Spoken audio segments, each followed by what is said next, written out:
My name is Justin, and this incident happened with my cousin and I almost a year ago last summer.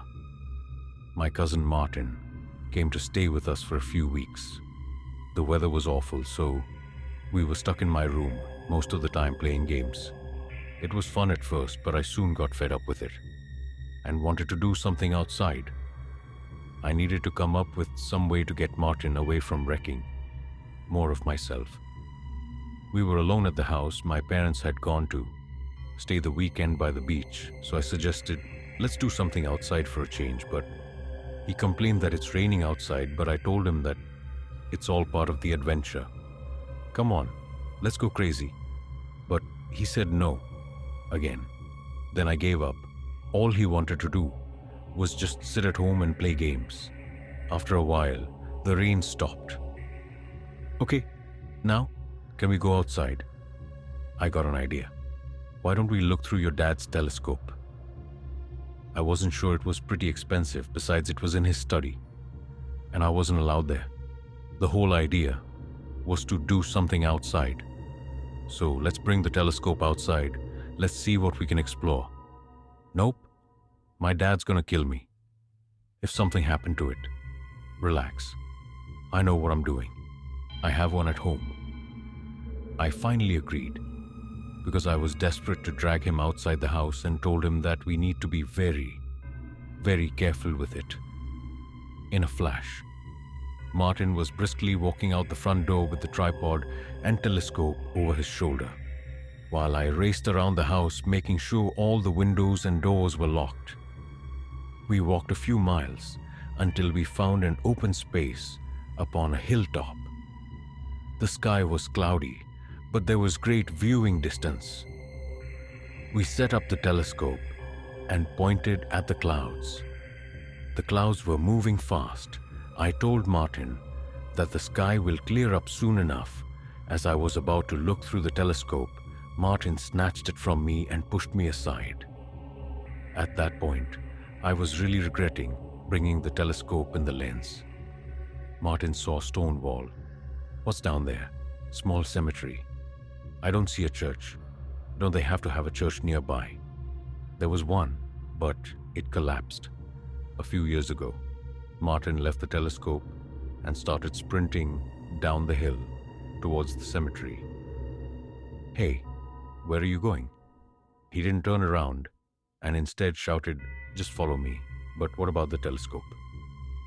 Oh, I lifted the telescope and jogged after Martin. The rain had made the mud slippery, and I feared for my life if I slipped and telescope got damaged. Eventually, I got to the bottom of the hill, but there was no sign of Martin. I walked up to the stone wall and stared into the dark graveyard. Martin, where are you? We'll get lost. Let's go explore inside the graveyard. No, I'm fine here. Martin rolled his eyes and left. I was standing alone in the dark. It was very quiet. The only sound I could hear was the stirring of the leaves when I heard her scream. I left the telescope and ran into the graveyard to search for him. I found Martin standing in front of a small tombstone. Are you all right? What? Yeah, I'm fine, but check the site. He pointed at the name on the grave. Alta Lune. I was struggling to catch my breath. You have to be kidding me. Thought something happened. No, but you're here now, aren't you? Martin's attention went back to the grave. What the hell kind of name is that? Martin took a permanent marker out of his pocket. I watched with an open mouth as Martin scribbled huge block letters on the tombstone. O is Molly, my ex-girlfriend. That's so disrespectful. What? It's just a stupid grave. I seriously didn't know what to tell him. Let's just go home. It's too late. And in panic, I left the telescope outside the graveyard because of your stupid prank. We were exhausted by the time we reached home and went straight to bed. I fell asleep as soon as I hit the bed. I heard a loud screaming. Wake up! I got out of bed and ran towards his room. I turned on the light. Martin looked all spooked and sweaty. I asked him what happened. She was in my room. Who, the woman from the grave?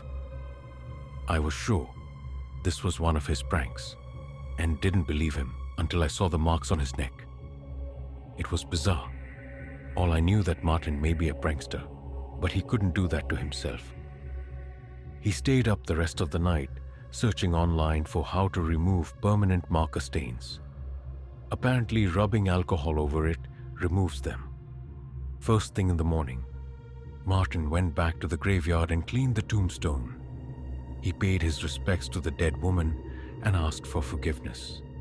And since that day, nothing weird happened to him. I everyone hope you all enjoyed the story. As most of you might know that my channel was facing some problems recently, but everything is good now. I went through a really hard time, but because of the support of all my loyal and absolutely amazing fans, my channel was saved. I'm so happy and thankful to you all. Good news for my Russian fans. I'm opening a new channel called Trailer Teller Russia, where you can watch these stories in Russian language.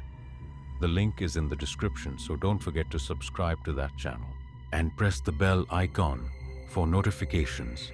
And a big thank you to my star subscribers for supporting me on Patreon. Your contribution goes a long way. Thank you so much. Don't forget to post your comments and follow me on Twitter, Instagram, and Facebook, where I post sneak peeks of my upcoming stories and much more. Though I'll see you soon with another creepy story. Until then, bye.